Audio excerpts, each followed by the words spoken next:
Il s'agit maintenant de penser une certaine dimension éthique propre au dessin politique. Non simplement comme la mise en œuvre d'une morale sociale, mais véritablement une éthique construite dans le sens, par exemple, des écrits de Robert Musil, à partir de la réalisation authentique de soi dans une ontologie. En définitive, si nous contemplons l'homme dans son évolution, dans son histoire, nous pouvons remarquer qu'il est passé, selon moi, par 4 révolutions qui ponctuent sa longue marche régressive vers le règne de l'ego. La présence primitive, l'étape subjective, la révolution de l'altérité et la mutation inauthentique relative à la puissance de la technique. La présence primitive, tout d'abord.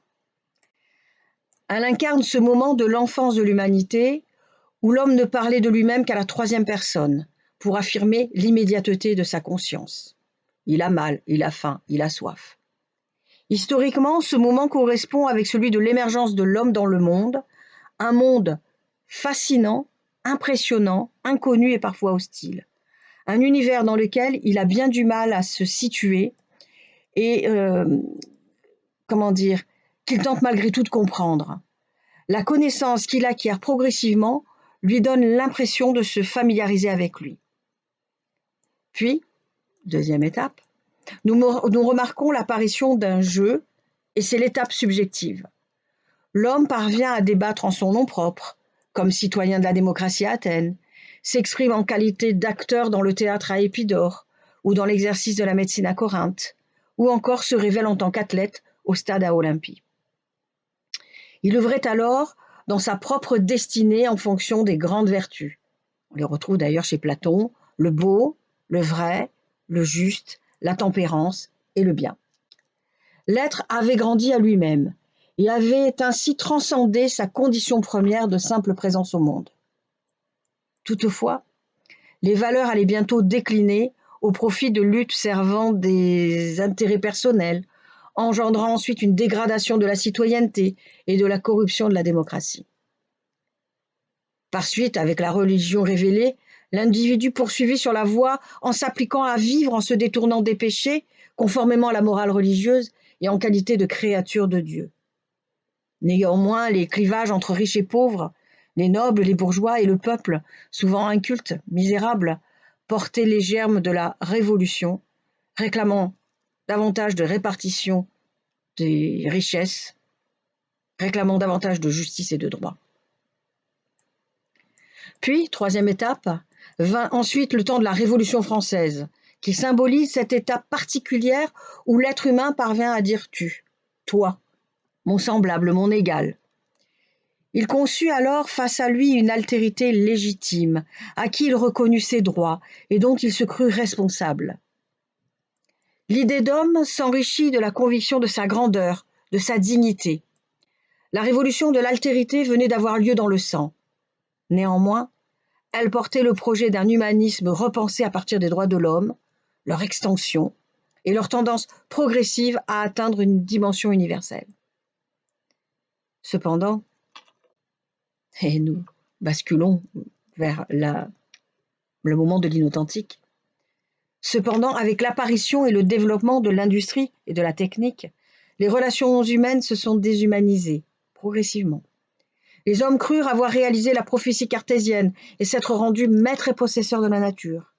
Ou comme l'explique plus précisément Henry Adams, les bombes sont de vigoureuses éducatrices, et même la télégraphie sans fil ou l'aviation pourrait exiger la reconstruction de la société.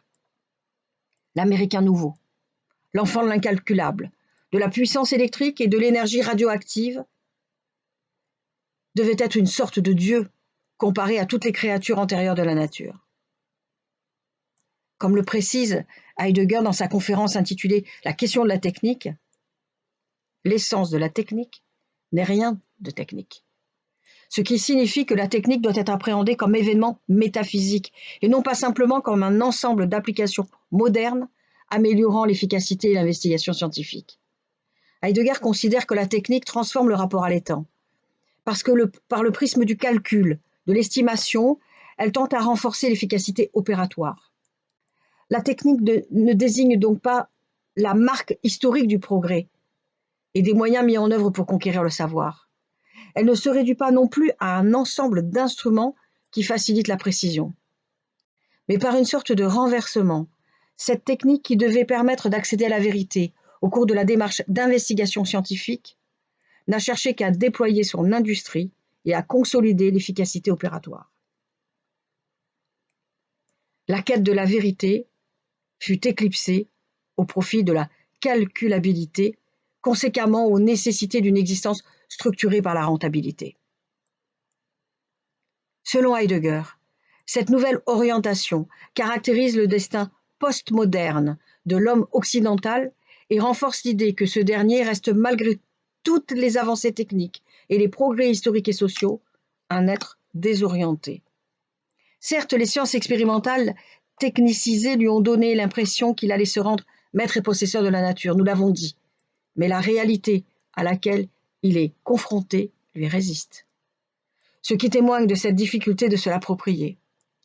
D'autre part, les sciences humaines nous proposent une infinité de possibles significations, sans pour autant s'unifier et synthétiser leur démarche à partir d'un principe commun. Ainsi, les connaissances demeurent relatives à la discipline qui les étudie.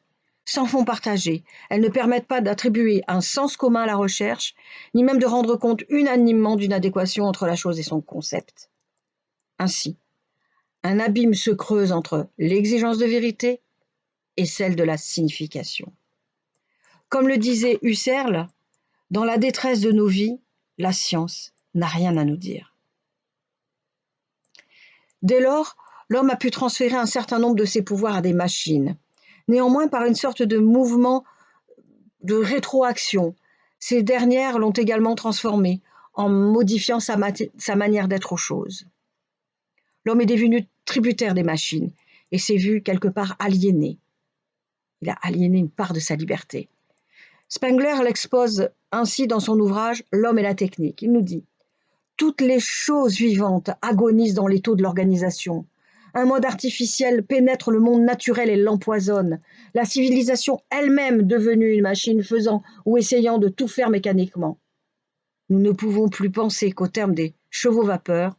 Nous ne pouvons regarder une cascade sans la transformer mentalement en énergie électrique. » La technique, puis l'industrialisation, force de rendement et de potentiel financier, ont conforté l'homme dans sa quête de pouvoir politique et économique.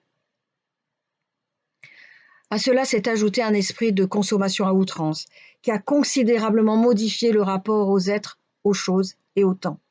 Chacun s'est cloîtré dans un individualisme exacerbé, renforcé par le sentiment d'appartenir à une classe sociale et de se perdre en elle.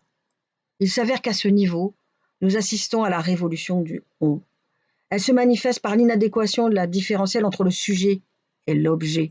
L'authenticité comportant en elle sa part d'inauthenticité, son caractère impropre, quand même à le souligner Étienne Balibar, témoigne de la difficulté de dépasser l'aspiration théorique pour intégrer la réalité événementielle. L'événement devenant le moment de l'avènement de l'être, y compris dans ses agissements les plus misérables, révélant un « on » inauthentique, impersonnel, où chacun fuit ses responsabilités, se défausse dans un oubli de soi, puis l'éprouve et renforce la scission interne qui nous ramène à une conscience malheureuse. C'est pourquoi, fort de ce constat d'une démarche historique régressive, nous sommes en droit d'attendre, au terme d'un processus de déconstruction, que l'homme initie une 5e étape, et moi je l'appelle la transmutation éthique.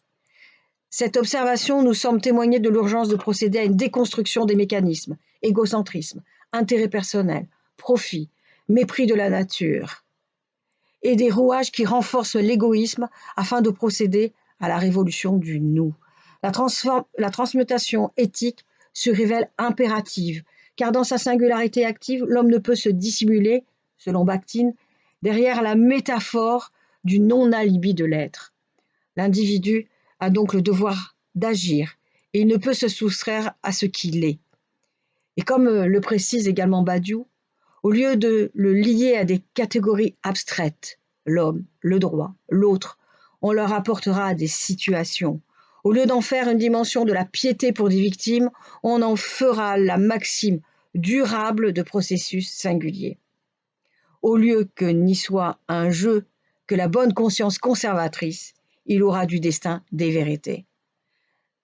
Ce qui signifie que sa singularité se doit de s'exprimer dans des actes qui eux-mêmes participent de l'être, le révèlent.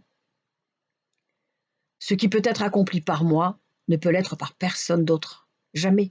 La singularité de l'être présent s'impose rigoureusement. L'homme se définit donc par ses agissements, il demeure libre et il manifeste ce qu'il est à partir de ses choix et de ses engagements. Sartre aimait à nous dire qu'un homme, finalement, n'existe pas à la manière de l'arbre ou du caillou. Il est engagé, il faut parier. L'abstention même est un choix. Si lui-même ne porte pas nécessairement un regard critique sur ses comportements, il est toutefois exposé, livré à l'appréciation de ses congénères. Sartre avait évoqué à ce propos la mauvaise conscience dans son huis clos. Il avait apporté l'idée d'une mauvaise foi afin de révéler l'homme qui n'assume pas ses décisions, se déresponsabilise et refuse d'assumer ses petites démissions quotidiennes, ses manquements.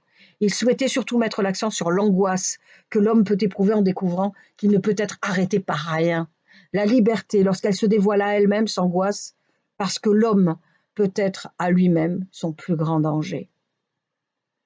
Il est capable de commettre l'irréparable, comme le suggère Kirillov de Dostoïevski, puisque si Dieu est mort, tout est permis, y compris se brûler la cervelle, nous disait-il. Ce qui pour Camus ressemblait au premier problème philosophique qui consistait à s'interroger sur la question si la vie valait la peine ou non d'être vécue. Conséquemment, l'homme était contraint d'être libre. Bakhtin, dans son second degré du Postukov, dit que nous avons toujours la possibilité du choix. L'homme ne peut nier ses responsabilités et renoncer à les assumer. Néanmoins, cela relève toujours de sa liberté et de son implication. Ainsi, j'invite à une transmutation éthique, parce que quelque part, il y a une prise de conscience de l'obligation, pour l'être singulier que je suis, de manifester une sorte de particularisme dans mes actes, afin de contribuer, si possible, à m'enrichir de ma spécificité et à me bâtir, comme disait Saint-Exupéry, en me situant et en affrontant et en me dépassant devant l'obstacle. L'homme ne peut nier ce qu'il est que s'il se refuse à accomplir ses devoirs. En fait, reconnaître à l'autre des droits ne suffit pas. La transformation des valeurs appelle la métamorphose intérieure puis sociale, car historique. Dans le nous, autrui et moi agissons ensemble, et nous nous reconnaissons réciproquement des qualités ou des défauts. Nous nous efforçons de bâtir des projets communs dans la tolérance, la complémentarité, afin de tendre vers une humanité responsable. Je conclurai avec ces mots de Sartre. L'homme étant condamné à être libre, porte le poids du monde tout entier sur ses épaules. Il est responsable du monde et de lui-même en tant que manière d'être.